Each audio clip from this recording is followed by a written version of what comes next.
12:30. We're getting off to a slightly later start. Yeah. Our platforms on Sundays here often involve music and also more people. We usually advertise them further in advance, and we book musicians, and we have like a bigger crowd. We didn't have this on our regular Sunday schedule, so we didn't get musicians. We didn't market it anytime, and so we're a small group today. Our Sunday platforms are sort of like a ritual in which we have a few things that we do together to help bring us together and create a community.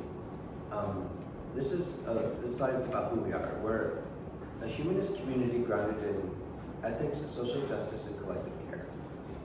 We host community programs that uplift dignity, foster belonging, and promote action rooted in shared values. We're part of a larger movement of ethical societies. There's one in Manhattan. Saeed's involved with that one as well. There's a bunch across the country, and they all are dedicated to nurturing human potential. This is a chance for everyone to sort of say hello to someone. And you guys are new. You're new. I forgot your name again, sir. Greg. Greg. We're small enough that we could all just share our names and say, how we ended up here today. Do I do that? Are you guys okay with that?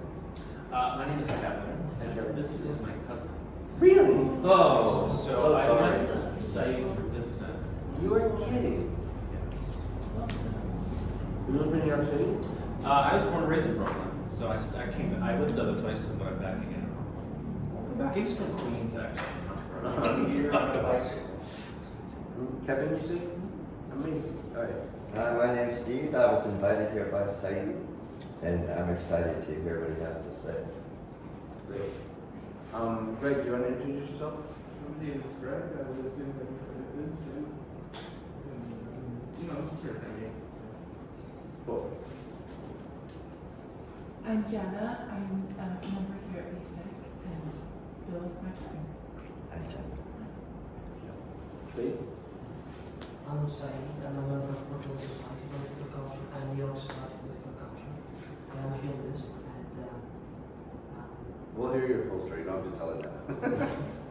Cool. All right, Nancy. I'm Nancy. I'm a long-time member here, and I'm happy to be here to hear Saeed speak. And I hope the microphone is working. Testing. You have to Testing. You have to be closer. I'm just. Testing. All right. That's good. Okay. We usually start out lighting a candle. We use a virtual candle. Electrical, not virtual. And we say this together, so we all we say this together. Each week, we light candles of understanding against the shadows of our times. This for us is a sign of our standing together with the people of suffered goodness, sometimes at great risk. All right. We also like to acknowledge the land that we're on. We acknowledge that wherever we meet in the United States, it's on the land and territory stewarded for many generations by indigenous peoples. In Brooklyn, we're on the ancestral lands of the Canarsie and Lenape peoples. In our quest for justice, let us commit to learning how to be better stewards of the land and better allies to indigenous communities. And we also recognize that we live in a society where individual and collective wealth is built on the stolen liberty, labor, and lives of Africans, as well as the exploitation and oppression of immigrants, women, and underpaid workers. As I was saying before, we're part of a movement of organizations like us that are non-theistic, congregational. We look like churches, but we don't have an insistence on any particular deity. We're committed to creating a welcoming community for people of all ages, races, and religions. And that's going to come up in Saeed's talk. Saeed is not, I wouldn't say Saeed is purely humanist. He also has other creeds that he follows, and that's exactly compatible with how we think about creed. We're one among 22 societies and circles of the American Ethical Union, which is a national humanist movement towards building personal and political relationships for peace, justice, and sustainable learning. Okay, this is a moment for us to do a couple of rituals that are important to our congregation, kind of keeping up with each other. We like to share joys and milestones together. And you guys kind of just wandered into this. You're probably not mentally prepared to share your most fundamental things that are happening in your lives with strangers, but you can if you want. But this is really a moment for each of us to say, if there's anything big going on in our lives, we we would like the larger community to be aware of it. It helps us all stay aligned and understanding what's happening. And so just raise your hand or say something if you want to talk about something that's going on in your life.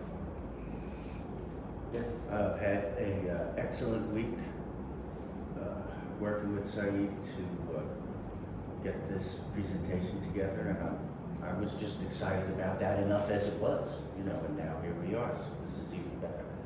So, yeah. Are we talking about Joyce and Sarah's? Yeah, here? Joyce and Sarah. Well, okay, and just an update that our member, Mike for short, has been having a really hard time. She's in NYU hospital, but back in the emergency room for the last day or so. I just spoke to her. Because she's been having a lot of medical problems. One thing, they just kind of cascaded. So she would like to hear from people, you know, to just either text her or something. That would be good. I know, she appreciates that. So, I don't know. I'm not sure where she's going to be tomorrow, but she does have her phone. I think she was hoping to transfer to a more recovery kind of place, right? I'm sorry, yeah. She was hoping to transfer to a recovery facility. Yeah. It sounds like this. Well, it's not clear, you know, whether she's going to go to a she's been transferred twice to rehab places and they don't work out because she has seizures. And they don't know how to, they're not prepared to treat them. Okay. You know. All right. Milestone for me is that next week I'm going to be traveling with my whole family to Western Massachusetts to a conference called the Northeastern Unschoolers Conference. We're a homeschooling family. And we go to this conference as a family. And my daughter is on the board of the Northeast Unschooling Conference. She's 16 years old, but she's sort of taken on that leadership responsibility. And she's had a hand in helping form the conference. So it's really exciting to me to be part of something that my kids are organizing. So I'm really looking forward to that. That's next weekend, and I won't be here as a result. I think we are having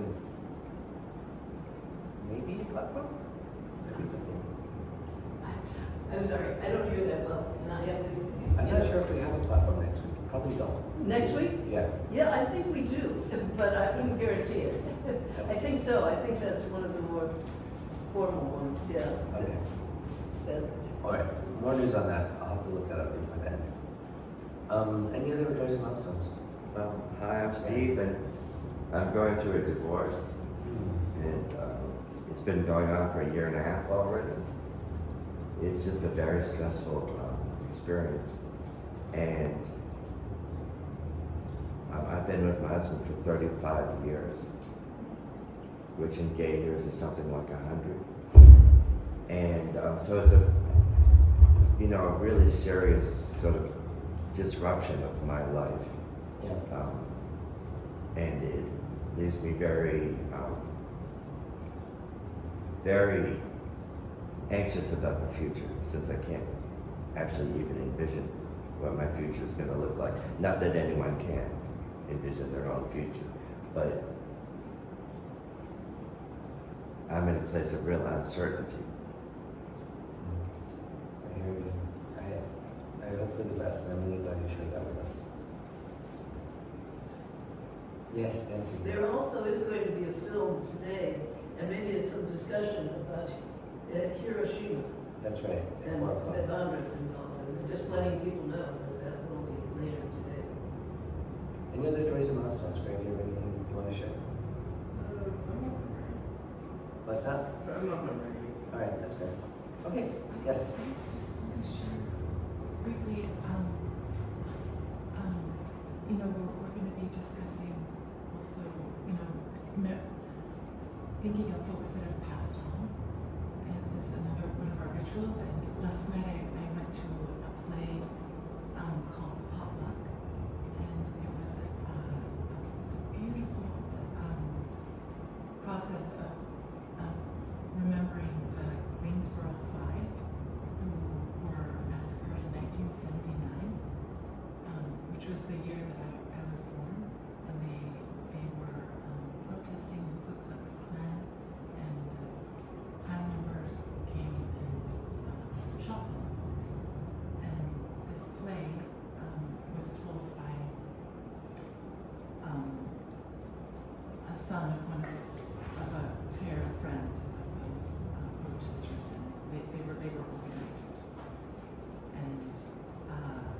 yeah, the process of his son, who was named after one of the folks that, two of the folks that passed away, but now he's telling his story, which is intricately intertwined with their story. Yeah, it was absolutely beautiful. We live in an amazing city, yeah, and there's Saeed here, who's among us, is going to tell us his story, and yeah, I also really love it. Okay, our next ritual is what we call our joys and sorrows. For this, we just take a moment to think about folks who have passed away that are on our minds, and we want to acknowledge and maybe share their names to the larger group to help remember them.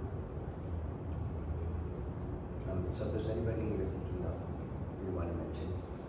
Piruat Sugna Pasawat.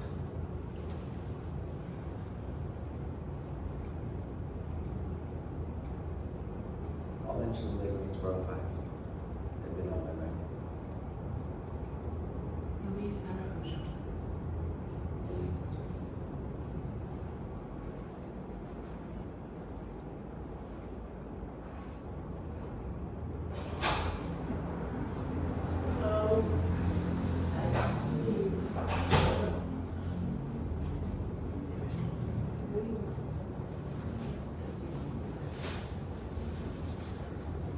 Alright, I think that we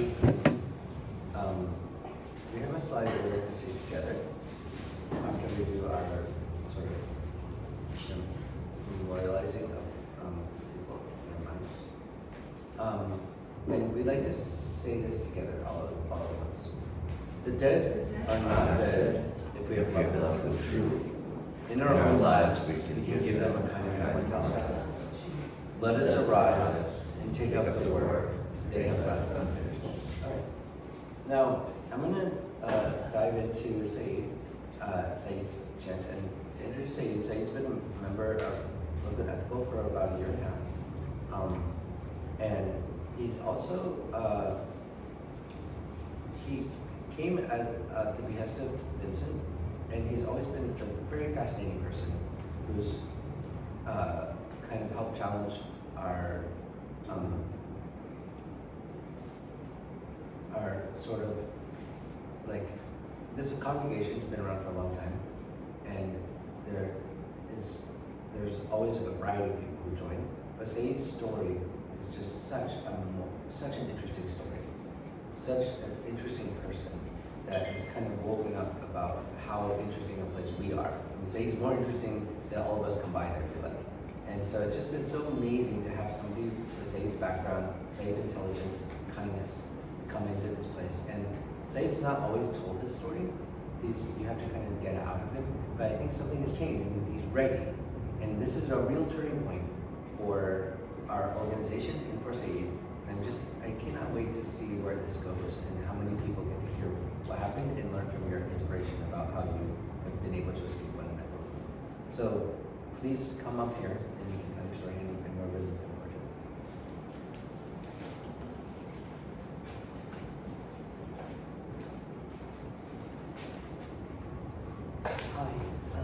Hi everyone here, and hi to Brooklyn Society for Ethical Culture.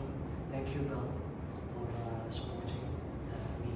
Thank you, guys, Kevin, James, and Rev, and Vincent, for being here, Nancy, to support me today. First time doing a presentation.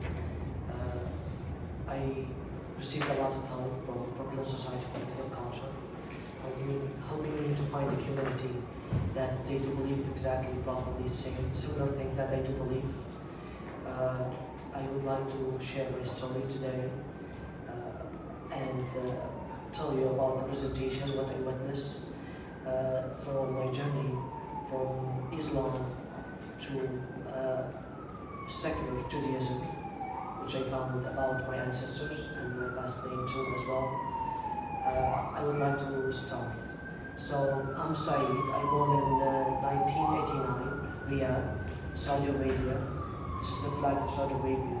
I grew up in Saudi Arabia, I studied Islam and Quran, and the way how you should pronounce the Quran too, which we call the tafsir, Sharia law, and how do you live as a Muslim.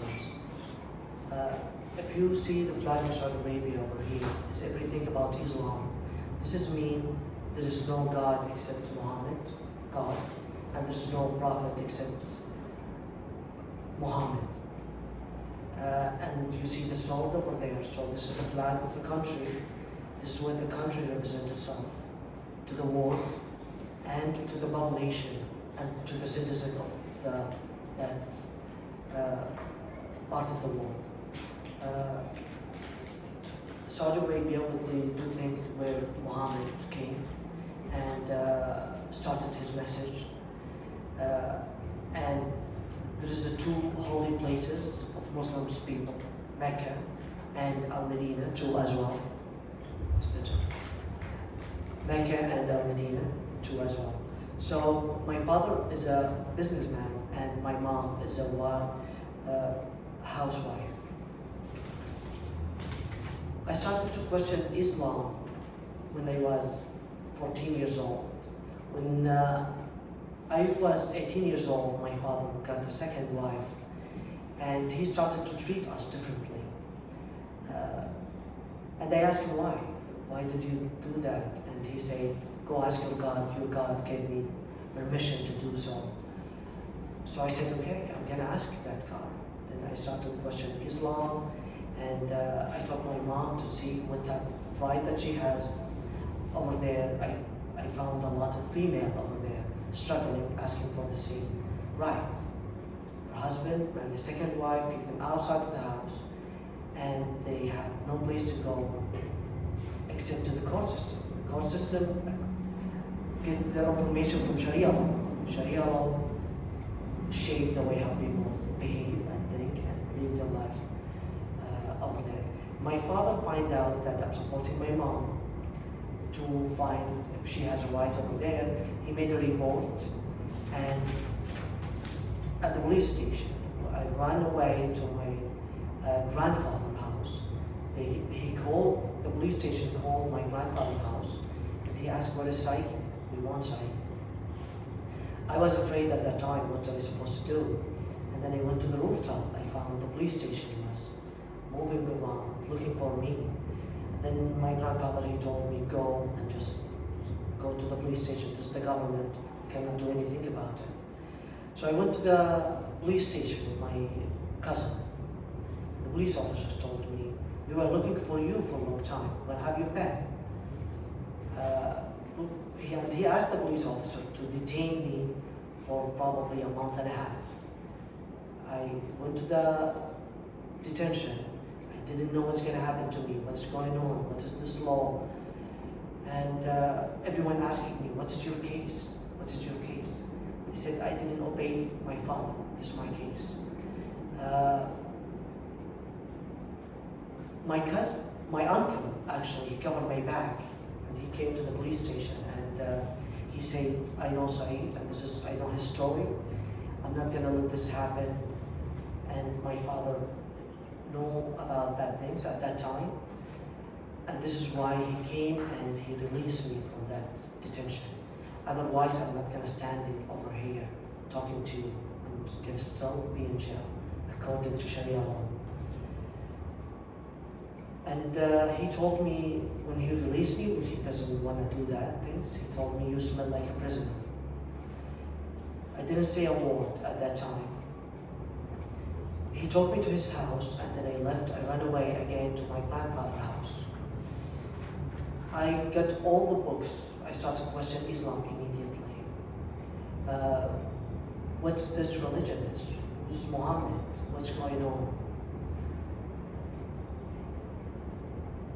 I read a lot of books about Islam, what the Quran is, who understood the Quran, and the Sunni way, which we call it Shafi, Hanbali, Hanafi, and Maliki.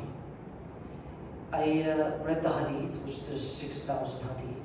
Some of them belong to Muhammad, some of them maybe belong to Muhammad, some of them lies. People just put it under that Hadith.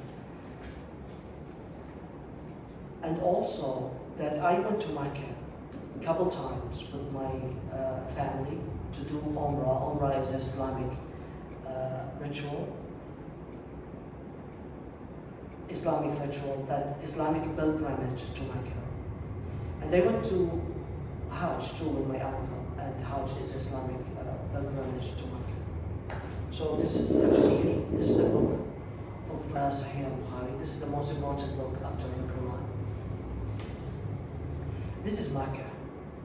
This is how the way you do Umrah, and also this is the way how you do Hajj. This is the place for Abraham when he came. This according to Islam theology. Million of them over there. This is the way how people obey to that God. This is the holy place for Muslims people in Saudi Arabia. And this is the Hajj. This is how many, a lot of people, 4 million people every year come to this place to do these things from around the world. This is what they call it, the Devil Tower. I went to this place. You throw 7 stones to the devil because the devil probably controls your life if you believe in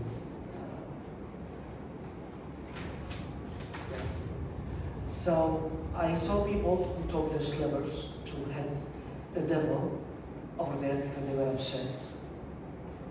If the devil controlled their life, you know.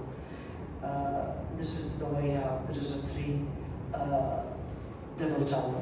Probably the last one over there, they didn't finish it yet. They can build it. There's a lot of devil tower over there. And also there is a place that Abraham left Ishmael with his Hagar, mom, over there without water. They were running, looking for water, and this is the way how people running around this place 7 times, looking for water, so people keep running until now, honoring what Ishmael did at that time. There is a black stone, which this is the black stone. They think that this black stone come from heaven and become black because people sin. Everyone touched this stone. Like you transfer the sin to this stone. I touched this stone. Anyway. I went to the mountain of Hira. This is where Muhammad hid himself from his enemies, and God gave Muhammad the message in this mountain, which it's a Quran. This is what they do believe. So after they did this Hajj, they go to this mountain, honoring the message which Gabriel gave to Muhammad. Muslims pray 5 times a day, and they do fast Ramadan. So they do fast Ramadan because they do think that God complete the message to Muhammad. This is the way they honoring the book of the Quran, and this is the way why they do fast the whole month. Gabriel complete the message to Muhammad from God according to Islamic theology. This is why they do fast Ramadan. I would like to talk about Ramadan a little bit. There is a guy, his name Waraka ibn Nawfal. At that time he was a priest, and he was telling Muhammad what he's supposed to write because Muhammad doesn't know how to write and read. And when Waraka ibn Nawfal passed away, Muhammad said, Gabriel, stop coming to me to tell me what I'm supposed to write. I think no one came to Muhammad to tell him what he's supposed to write. He just made that up. I grew up in the middle class that make us to travel every summer to cooler country like Lebanon and Syria, Malaysia, and Jordan, and Morocco and China. So I visit different mosques in Lebanon, And I saw how people practice Islam in those countries. This is Lebanon, and this is mosque. This is Jordan. There's a lot of Muslims who do believe in this religion. This is Jordan, and this is Syria. This is UAE, Dubai. I visit some mosque over there. Kevin did too. Show me the mosque. This is Bahrain. I visit also mosque in Bahrain. So part of them are Shia, part of them are Sunni. They fight with each other. The government are Sunni. Most of the population are Shia. They are afraid from each other. This is in Yemen. Also, I visit the mosque in Yemen and the way how people practice Islam. So Yemen, majority Sunni Muslims. And now, because the current government, they are the Houthis, where they got support from Iran, so they start to hire other different imam and flip the population from Sunni way to Shia way. Yemen population, they are not well educated. It's easy to guide them right and left. And this is what's happening right now. They changed the way how people do believe from Sunni to Shia. This is Maimonides, which I would like to talk about. Maimonides mentioned that a lot of Yemeni were Jew, but they converted to Islam by force because they asked them to convert or die. And that's what I got my last name actually. Naamani, which is came from exists in the Hebrew Bible. I know that my ancestors, they were Jew, but they converted to Islam by force. And they cut and delete and destroy all the connection to your ancestors, so you can also destroy your identity about who you are.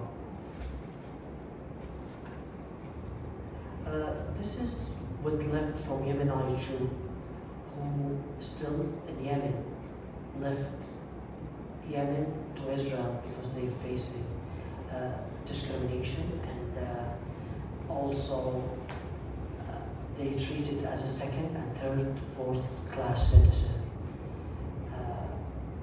They took their property, they took all their stuff according to Islam.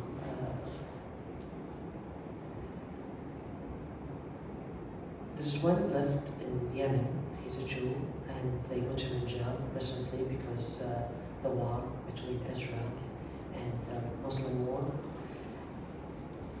and he died in jail recently. You face discrimination from your relative and jail time from the state if you question Islam. There is Hadith, we call it apostasy or redda. Whoever changed his Islamic religion, kill him. Found in Saeed Naamani, 6,922.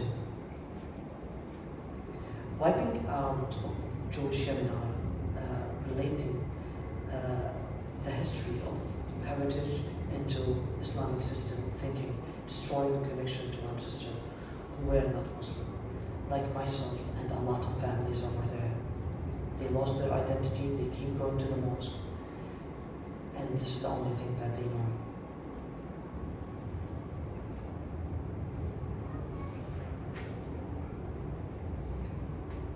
Naaman is mentioned in 2 Kings of 5, the Hebrew Bible, as Naaman, captain of the army of the king of Aram.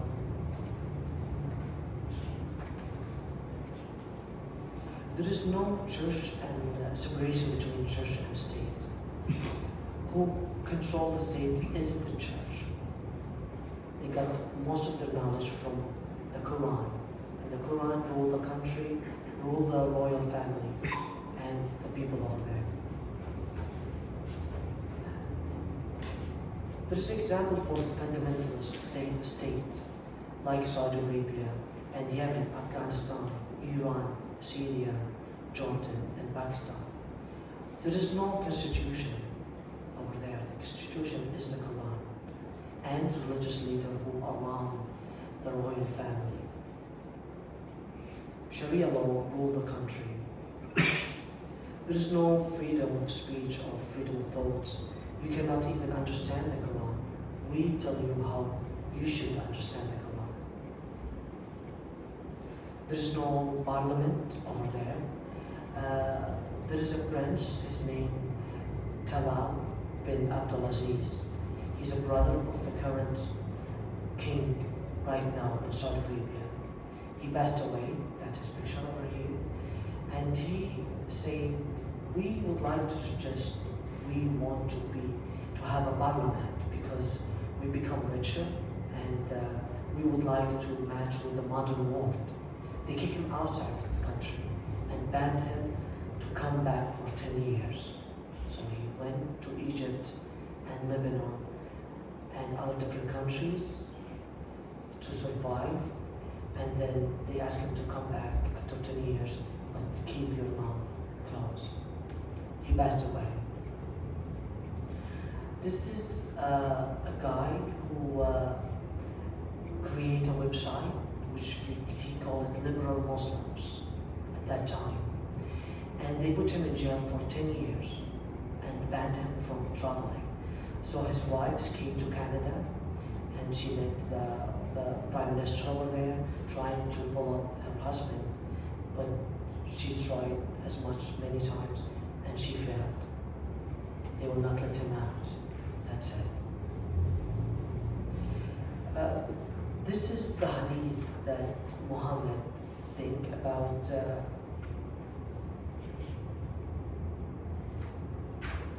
he split the moon half and half according to the hadith. The people at that time asked Muhammad, what type of sign that you are a prophet?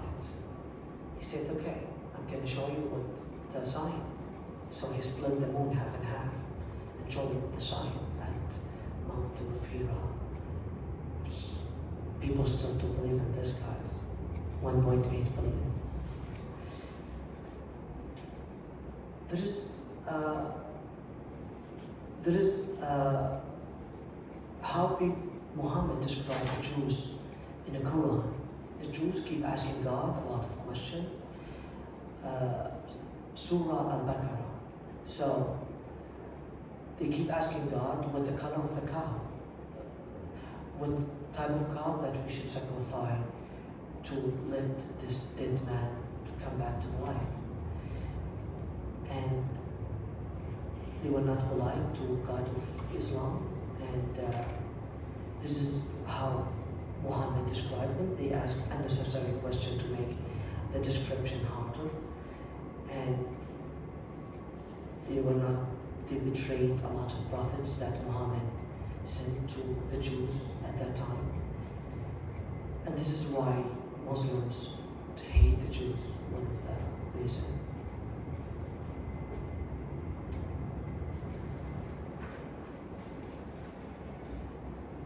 I read a lot of books about Islam and Quran and Hadith.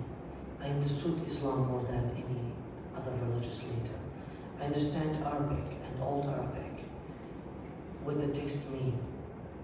Philology is the old way to understand what it means at that time. Because I went to other different religious leaders at that time and they asked me, you don't understand the Quran, go read it again and again and again. And they did at the same time. So I challenged them to understand exactly what Islam is. And they made my own decision to leave Islam.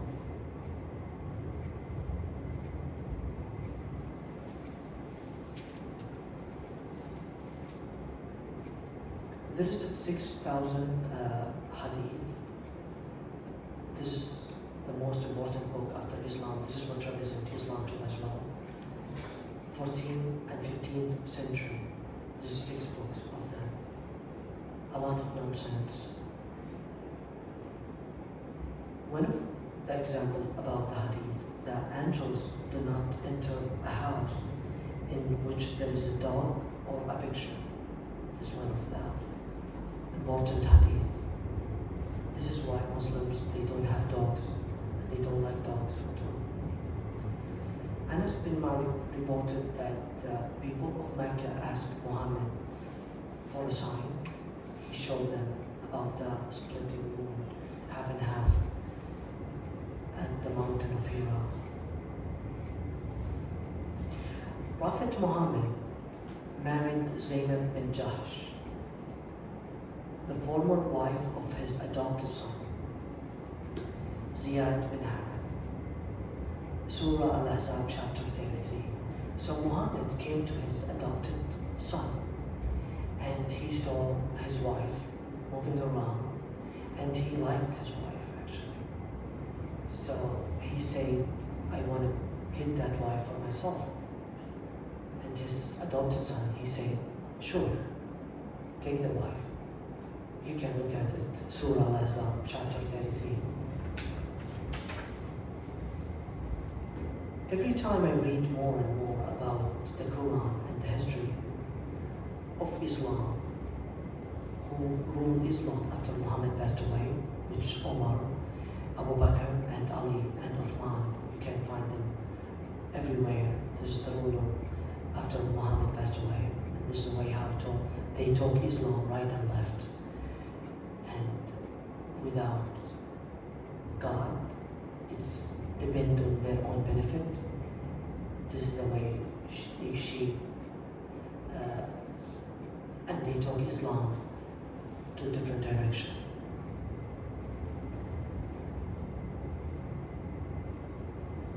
Every time I read more and more, make me afraid about no idea come to my mind about Islam. That I'm gonna leave this religion. And if I did in Saudi Arabia, it's a very big risk. It's very scary. I decided to leave Saudi Arabia and come to the United States. And I still have that habit to ask a lot of questions about who we are and why we are here. I found a lady in Brooklyn that she introduced me to Charles Darwin. From that time, I couldn't stop read more about origin of species. And I said to myself, oh yeah, now that makes more sense than all those lies of Muhammad about who we are and why we are here.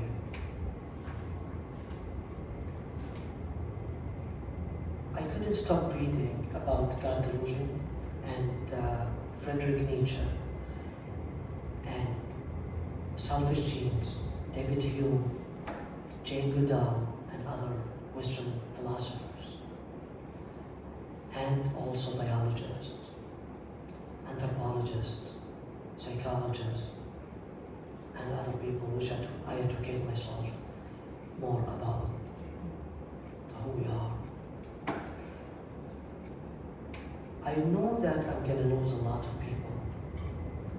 I know that I'm going to lose my family because we have a different foundation now. And I'm not going to put myself in risk again and again. So I started to come to New York Society for Ethical Culture, to the happy hour. And I become a member of New York Society for Ethical Culture.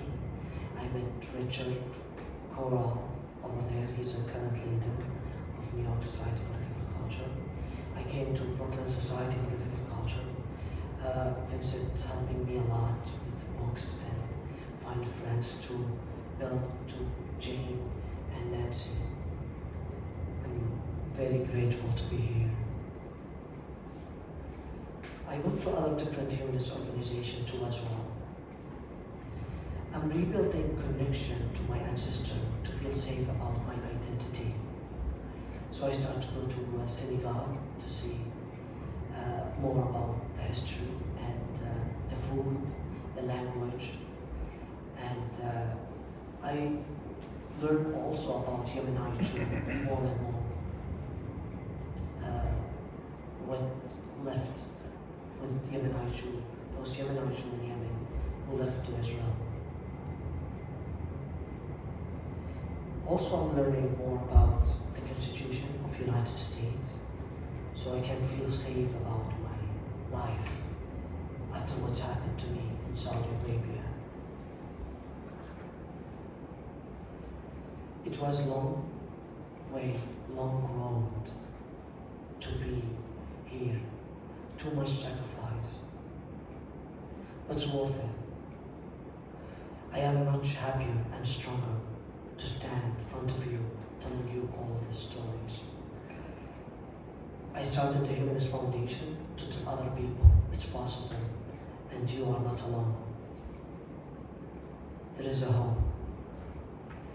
If I did it, you can do it too. Thank you.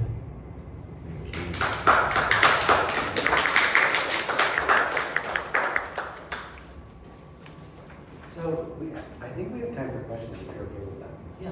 Yeah. So I can help kind of proctor the questions, and you can stay at the podium. And I'll just ask if anyone has things that are on their mind that they want to ask Saeed.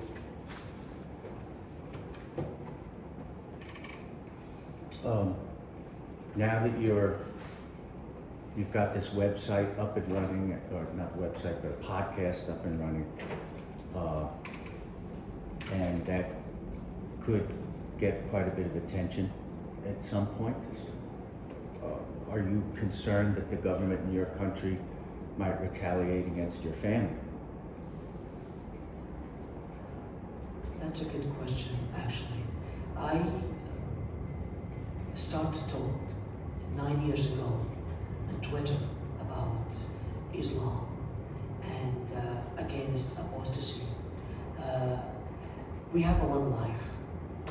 I would like to do it and leave it freely, especially I test freedom in the United States, and I don't want to get this away at all. There is a lot of people waiting to see new knowledge about who they are and why they are here. And I would like to tell them that they can free themselves from this theology, because this theology, it's against Muslim too, not other people who doesn't believe in Islam, if that makes sense. Yeah. Thanks. I have a question for you. Did you have a question? No, the first question is maybe you know, is this being recorded at all? So, Vincent Yes. has his phone Yeah, recorded. Oh, on it's my on Vince? on my Yeah. camera. Okay. We don't have the normal Zoom recording, but we do have it recorded. Yeah, okay, and then, because, you know, I missed something, but are you in touch with your family at all in Saudi Arabia? Is it? No, I'm not in touch with my Yes, family, okay, because Yes. that's gonna put them in trouble with the government. The government track everything, yes, and I don't want to put them in trouble. And Yes. they are not happy about what I'm doing. This is who I am. right. Yeah, thank you. I have a question for you. You know, there's lots of people in the same situation that you were in, suffering, seeing their families abused by a patriarchal figure. They also had reasons to do what you're doing. But there's something about you that caused you to, one, push back and get punished for that, and two, to escape. What do you think is the reason that you acted the way you did, rather than acting like all the hundreds of thousands of other people in very similar circumstances, who had the same access to books, same experiences, but they didn't make the same choices? That's a good question. Thank you, Bill. I grew up higher than middle class. I have everything: cars, house, big house, and money. That didn't fulfill me. So, freedom fulfilled me. I want to give that freedom that I didn't have in the past. And now, that's what I'm grateful about. This is what I'm testing, and I don't want to let this go. And I would like to tell you guys, you should appreciate the founding fathers of the United States Constitution. Not all countries like United States. That would make me and give me motivation. I don't want to die as a Muslim. I want to get my identity back as a Yemenite Jew and also as a secular. If I die that way, I reach my goal in life. Great. More questions? Saeed, you mentioned there were were several countries that you visited growing up. Did you get to go to Yemen? And if so, what was that like when you were there? And yeah. Thank you, Jane. I went to Yemen, and I visited the north of Yemen, Sana'a, and I visited the south of Yemen. That really broke my heart, how poor Yemen is, with all the resources. Islam destroyed Yemen. This is why how people do believe in something, but they don't know that this theology destroyed them. Yemen, it's really, people are very old. I saw a visitor who came from Europe to visit Yemen. They didn't take a picture of the building only. They took a picture of the people because they are vintage. Their mindset, the education, and the lifestyle that they live. Yeah. Did I answer your question? I have a question, even though a little bit controversial, but the recent election of Mandani as mayor, and him getting into some controversy as based on his posts and everything. Like, how do you feel about like other Muslims, gaining more foothold into politics? Especially considering your safety as a converted Yemenite Jew, not Yemenite, converted Jew to an outspoken critic of Islam.